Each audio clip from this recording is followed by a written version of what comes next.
Olá, boa tarde, Bora RS começando aqui no canal do YouTube da Band RS. Essa tarde com um pouquinho de sol.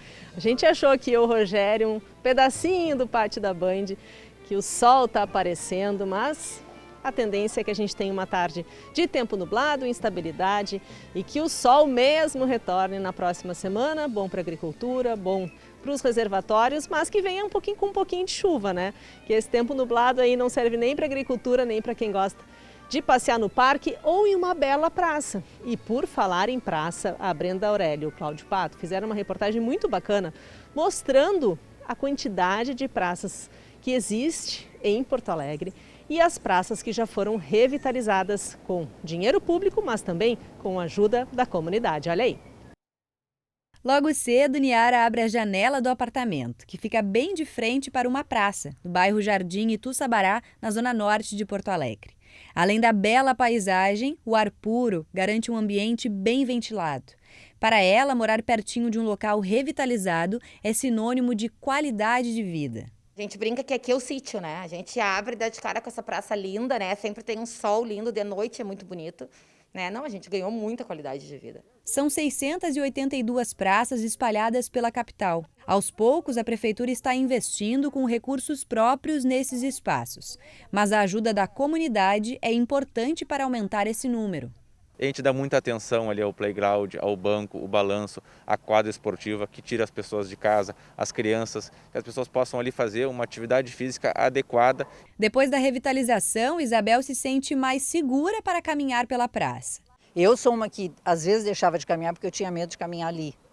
E agora não, agora está tranquilo porque está limpo. No caso da Letícia, ela conta que já foi assaltada antes da restauração ao caminhar pela praça em horários de pouco movimento. Tinha um trecho para lá que tinha muita árvore. E aí aquela parte eu corri assim porque eu não me sentia segura ali. Agora que eles cortaram, eu até me sinto melhor. Locais como esse, ao ar livre e bem cuidados, servem de incentivo para os moradores que precisam se exercitar diariamente. Tu te sente muito melhor, tu te sente mais à vontade, né? Satisfeito, feliz. Convida mais o público, integra a comunidade. E a gente, enfim, né, pode ter um ambiente agradável, onde pode se praticar esportes, né, ou até o lazer mesmo, né? Desde o início do ano, a Prefeitura já conseguiu revitalizar 82 praças em Porto Alegre, mas ainda há muito a ser feito. Nessa praça que fica na zona norte de Porto Alegre, por exemplo, eles ainda não conseguiram fazer a revitalização. A gente pode ver que o espaço parece abandonado. Tem muito lixo jogado pelo chão, os brinquedos estão assim, precisando de uma boa pintura. Para os moradores que vivem aqui nesse entorno, a sensação de insegurança é ainda maior, principalmente à noite, pela falta de iluminação do espaço. Correr aqui no entorno não existe, né? Porque se eu correr aqui no entorno eu vou ser assaltado, vou sofrer algum tipo de delito. É muito perigoso, a situação é degradante na praça mesmo. Eu sou diabético, eu tenho que fazer aquele exercício. Eu tenho que ir lá para outra praça, lá embaixo, porque na frente da minha casa não dá. Galhos de árvores caídos e muito lixo espalhado pelo chão.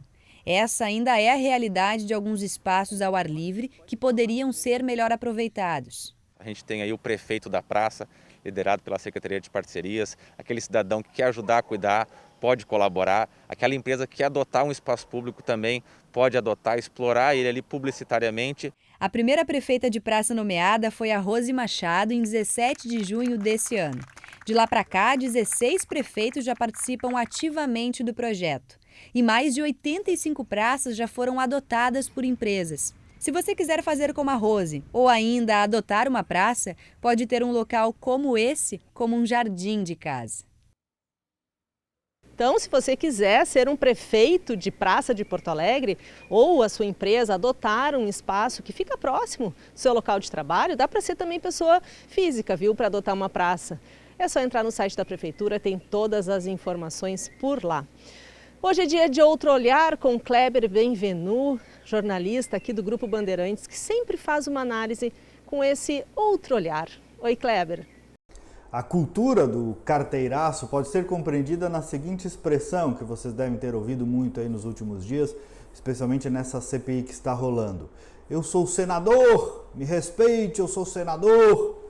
Isso é tão forte no Brasil que quase passa despercebido. E aí E aí, se tu é senador, o que isso te garante em termos de dignidade, de respeito, em relação a qualquer outro cidadão brasileiro? Percebem como tem um coronelismo incrustado aí?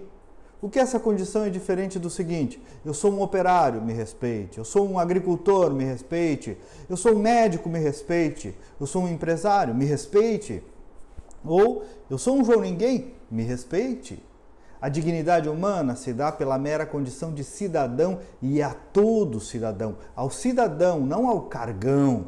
O que esses políticos pensam que são? No fundo, que estão acima de nós, essa é a verdade, mas não. Eles são servidores públicos, não são donos do povo. O aparato do Estado existe para servir a sociedade e não para mandar nela. E tem aí também um preconceito grande e antigo contra empresários. Esse Luciano Hang da Havan conta que demorou décadas para abrir uma loja aqui no Rio Grande do Sul, porque a legislação e algumas autoridades, também com esse espírito do carteiraço, encontravam empecilhos aqui e acolá. Olha, pode-se concordar ou não politicamente com ele, mas o fato é que está gerando empregos e negócios, e contra esse propósito não se pode ter preconceito e nem dar carteiraço. Respeito às autoridades, sem dúvida, mas o mesmíssimo respeito que elas devem a todos nós. E do Kleber para Osíris Marins. Osíris conversou com a Lúcia Matos ontem no Band Cidade, logo mais às 6 da tarde. Está no tempo real aqui no nosso canal do YouTube, viu? Oi, Osíris. Boa noite, Lúcia. Pois é, nós temos aí mais um caso flagrado pela Procuradoria de Prefeitos, numa investigação extremamente ampla, e chama a atenção como agentes públicos ainda, nos dias de hoje, com todas as ferramentas que existem de controladoria financeira, de CAGES, de controladorias de gestão, Tribunal de Contas da União, recursos que são extremamente controlados, ainda conseguem montar esquemas e esses esquemas desviarem recursos públicos. Chama a atenção também, sobretudo, como esse segmento dos contratos de recolhimento de dejetos, de lixo, já vem exposto a irregularidades de 2 décadas para cá. E por isso os controles foram estabelecidos, mas novamente são flagrados. Pois aí nós temos um trabalho feito pela Procuradoria de Prefeitos a partir de 2017, contratos com desvios e há indicadores nesses contratos que justamente mostram que havia uma formação de quadrilha. Este é o argumento e o termo utilizado pelo Ministério Público. Conversei com o procurador da Procuradoria de Prefeitos, Ricardo Herbstreit. Ele estava lá em São Paulo, nesse outro braço de investigação e diligência, de busca de documentos que foram feitos, e usando as palavras dele, as provas não são indiciais, são materiais, e o conjunto probatório, segundo ele, é estarrecedor do que vinha acontecendo na Prefeitura de Cachoeirinha. Agora, quem paga esse processo todo é a população, já que os contratos estão todos suspensos. Esse recolhimento de lixo aí deverá voltar ao normal dentro de 3 ou 4 dias, mas enquanto isso a população, infelizmente, não vai ter o recolhimento de lixo. Além do que os recursos, que têm que voltar aos cofres públicos, e a investigação continuará. E, segundo o próprio Procurador-Geral de Justiça, no caso de 100 instantes, havia uma situação, um conjunto de coisas que não se permitia mais que o prefeito permanecesse no cargo.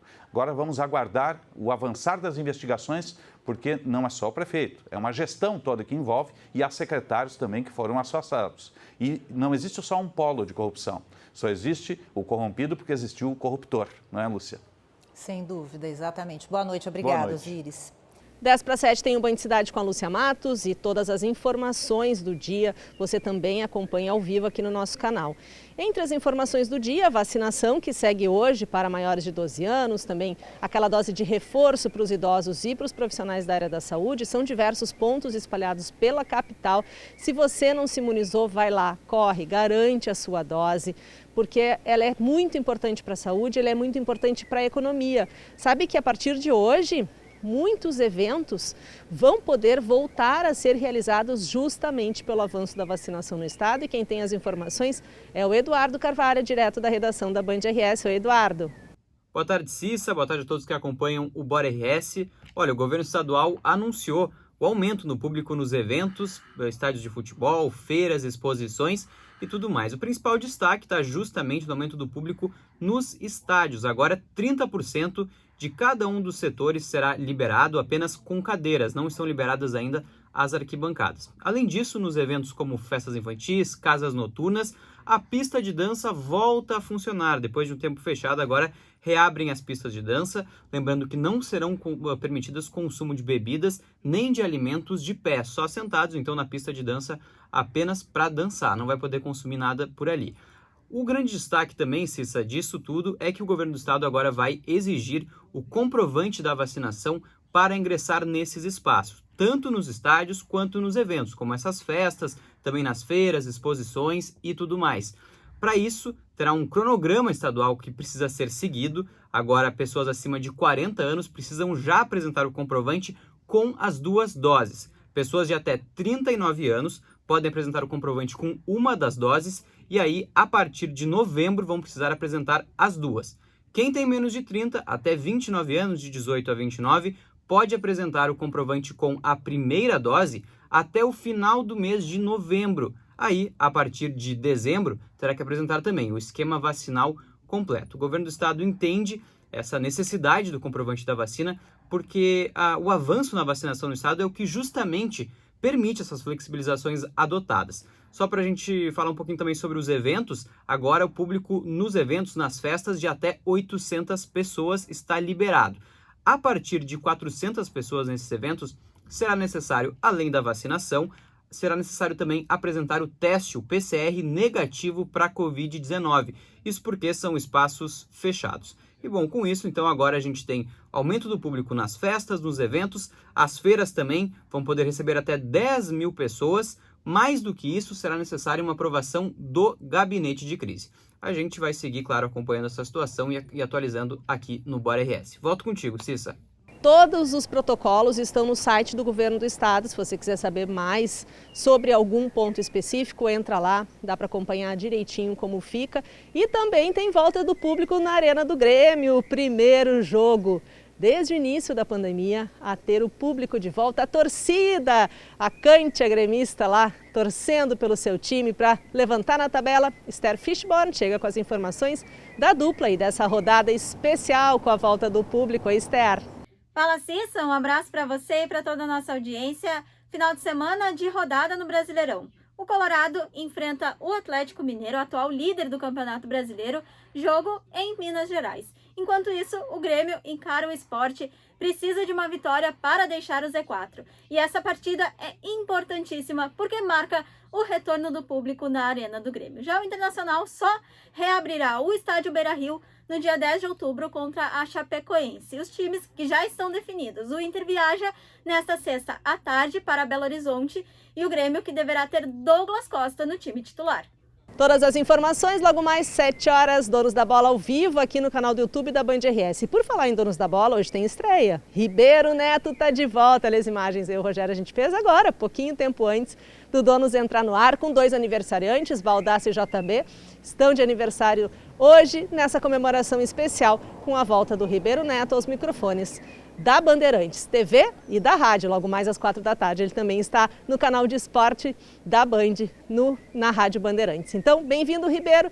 E logo mais às 10 para 7 a gente mostra essa matéria completa sobre a volta do Ribeiro à Band. Bom, agora a gente vai falar de um assunto que que envolve saúde, mas que foge da pandemia. A gente tem falado muito sobre os medicamentos contra a Covid, né? Alguns que estão sendo testados aí de forma não convencional. A gente fala muito da vacinação, mas infelizmente as outras doenças avançam e tem falta de medicamento para câncer. Tiziano Kessler. Juliana teve câncer de tireoide, tirou o tumor, mas sofreu metástase no pescoço e passou por nova cirurgia. Para concluir o tratamento, precisa de iodo radioativo, fabricado no Instituto de Pesquisas Energéticas e Nucleares, o IPEN, que parou a produção por falta de verbas do governo federal. É um medo, uma angústia, uma incerteza assim, enorme, o que vai ser, né, da minha vida, do meu futuro, quando que eu vou poder fazer essa aplicação. Todo dia no Brasil, 9.000 pessoas precisam de radiofármacos para realizar exames ou tratamentos. A paralisação da produção pelo IPEM já afeta grandes unidades, como o Hospital de Clínicas de Porto Alegre, um dos maiores do Rio Grande do Sul. Aqui já foram adiadas 35 cintilografias e a terapia com iodo para 7 pacientes. Com a suspensão do fornecimento, a gente trabalha com um volume menor de doses e esse atendimento ele é racionalizado, dando preferência para os pacientes que são internados e precisam de uma maior urgência. Nessa quarta, a Anvisa liberou a importação de radiofármacos, mas já avisou, é temporário e em caráter excepcional. Na semana passada, o governo liberou 19 milhões de reais para o IPEM retomar a produção e novas entregas de radiofármacos devem ser feitas na próxima semana. A gente sabe que essa verba liberada até o momento nos dá um alívio por 2 semanas. O risco de interrupção do fornecimento desse material ainda é iminente depois dessas 2 semanas, caso o IPEM não receba mais verba.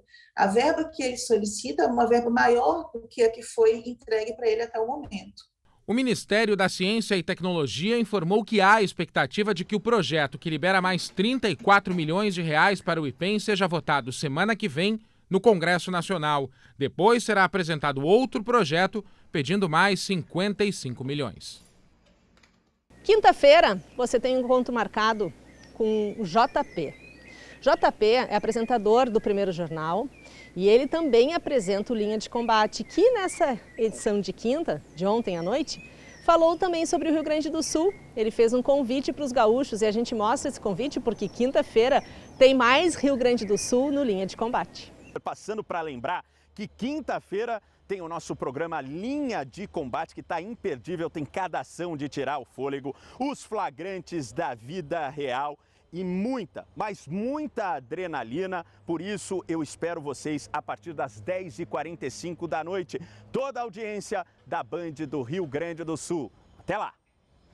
Programação intensa no final de semana, sextou no nosso canal do YouTube, você acompanha Laura Medina amanhã às 9h30 da manhã, Alejandro Malo no Entre Amigos às 10h, Bresolim às 10h30 do Band Motores. E olha, tem muito mais no nosso canal, é só ligar, deixar ligadinho que você acompanha tudo ao vivo aqui no YouTube. Band RS Jornalismo, nosso canal que cresce a cada dia com a sua ajuda aí, trazendo também sugestões, informações e muitos likes para o nosso canal. A gente encerra essa edição do Bora de hoje falando de cerveja. Olha, seria melhor a gente falar de cerveja para tomar uma cervejinha, mas o caso é que vai aumentar o preço da cerveja e vai ficar mais caro aquele happy hour, que agora já pode, em função da vacinação, né, ser permitido que as pessoas se reúnam em pequenos grupos, dentro do possível em casa, mas também fortalecendo aí o nosso comércio, os nossos bares e restaurantes. Então, Tiziano Kessler, que alta da cerveja é essa? A cerveja é a bebida alcoólica mais consumida no país. Em média, por ano, são mais de 60 litros por pessoa. A gente trabalha, a gente dá um duro aí, né? Então é o mínimo que a gente pode fazer, né? Uma cervejinha. Um hábito que está ficando salgado. Em 12 meses, segundo o IBGE, o preço subiu quase 8%. Tá complicado, a gente busca sempre para comprar para quando vai consumir em casa ou num churrasco, pesquisa promoções, né? E vem mais aumento por aí. A maior fabricante de cervejas do país já informou a bares e restaurantes que os preços vão subir a partir de amanhã. O índice de reajuste deve variar de região para região. O dono deste bar e restaurante de Porto Alegre já foi informado pelo distribuidor que pagará 6% mais caro e parte do reajuste será repassado aos clientes. Como tem acontecido com todas as mercadorias, todos os insumos, a cerveja não ia ficar de fora. A gente já recebeu, a gente já foi informado pelas companhias e vai ter que repassar. A conta deve ficar mais salgada na maioria dos estabelecimentos. Segundo a associação do setor, mais de 30% dos bares e restaurantes ainda operam no prejuízo em função das restrições da pandemia e não tem como absorver mais este custo. A cerveja a gente sabe que é gosto nacional, né? A gente vende muito bem, então vai impactar fortemente na margem e vai impactar fortemente também no mercado de uma maneira geral, né? Bora ficar juntos, segunda-feira tem mais, eu te espero. Até lá!